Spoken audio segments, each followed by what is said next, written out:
មង្គលអាយុបាន2ខែកន្លះហើយខែនេះគីឡូអូននឹងឡើងយឺតជាងកាលអាយុ1ខែកន្លះណាបើតាមម៉ាក់អូនជជែកជាមួយនឹងខ្ញុំណាដោយសារតែអូននឹងទៅងើបពីឈឺកាលមួយខែមុនហ្នឹងគឺអូនបានឈឺហ៎ហើយម៉ាក់ថាមង្គលមួយរយៈពេលហ្នឹងគឺអត់សូវស្រួលខ្លួនហើយអត់សូវមុំបានច្រើនទេអត់សូវចង់មុំអញ្ចឹងណាជាហេតុធ្វើឲ្យអូនហ្នឹងមានការឡើងគីឡូយឺតមែនតែនអញ្ចឹងថ្ងៃនេះដល់ថ្ងៃដែលមង្គលត្រូវទទួលវ៉ាក់សាំងល្មមអាយុ2ខែកន្លះហើយជាពេលវេលាល្អមែនតែនបានចាក់វ៉ាក់សាំងផងបានពិនិត្យសុខភាពអូនផងជាពិសេសហើយរឿងគីឡូយឺតនឹងតែម្ដងមុនចាក់វ៉ាក់សាំងកូនតូចឯម៉ាក់គ្រូពេទ្យកុមារនៅរស់ហើយយើងតែងតែឆែកសុខភាពសិនក្រៅតែពីការវាស់កម្ដៅថ្លឹងគីឡូយកប្រវែងក្បាលប្រវែងខ្លួនអូនហើយណាសំខាន់បន្តទៀតហ្នឹងគឺវគ្គពិនិត្យរាងកាយពីក្បាលដល់ចុងជើងនឹងតែម្ដងលោកគ្រូនឹងពិនិត្យអូនតាំងពីក្បាលដល់ចុងជើងលោកគ្រូមើលតាំងពីតិចអូនមើលបំពង់កមើលអណ្ដាតនឹងមានច្រាំងមានជាប់ហ្វ្រាំងអត់មើលភ្នែករបស់អូននឹងមានបញ្ហាស្ទះរន្ធទឹកភ្នែកឬក៏មានបញ្ហាមហារីកបាត់ភ្នែកអីអត់ណាបន្ទាប់មកមើលសួត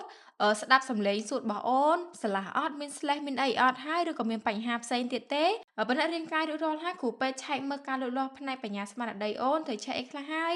លូតលាស់យឺតឬក៏ត្រូវស្តង់ដារដែរឬទេ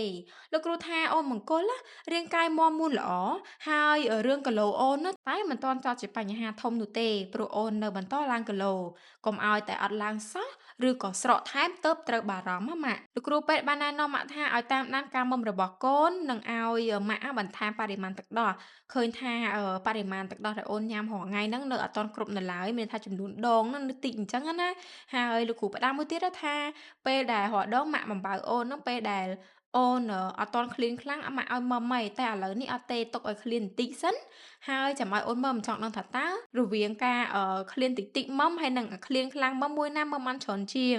ដើម្បីតេស្តមើលអញ្ចឹងណាជួបគ្នាខែក្រោយលោកគ្រូនឹងផ្ទៀងផ្ទាត់តាមដានគីឡូម្ដងទៀតតោះដល់វគ្គវ៉ាក់សាំងហើយថ្ងៃនេះអូនត្រូវវ៉ាក់សាំងពីរមជ្ឈុលម៉ាក់និងបន្តរាកមួយដែរគឺរាកធ្ងន់ធ្ងរបន្តលើកទី2ខែមុនអូនបន្តលើកទី1ហើយខែនេះយើងមកជួបគ្នាបន្តលើកទី2ហើយបន្តខែនេះគឺគ្រប់ដោះហើយចាប់សពគ្រប់ហើយណាបន្តរាកបន្តរួចហើយលោកគ្រូបានចាក់វ៉ាក់សាំងឲ្យអូនពីរមជ្ឈុលសងខាងផ្លូវអូនតែម្ដងអូនយំលឺដែរតាតែអត់អីទេដើម្បីការពារអូនពីជំងឺរាកធ្ងន់ធ្ងរណម៉ាក់ណ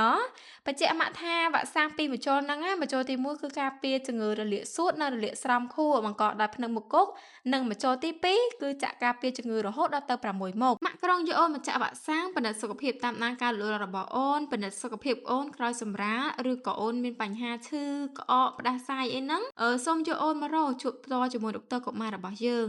រស់មានពីរសាខាណាម៉ាក់មានសាខាចំការមននៅជិតដំបងមួលផ្សារដើមថ្កូវ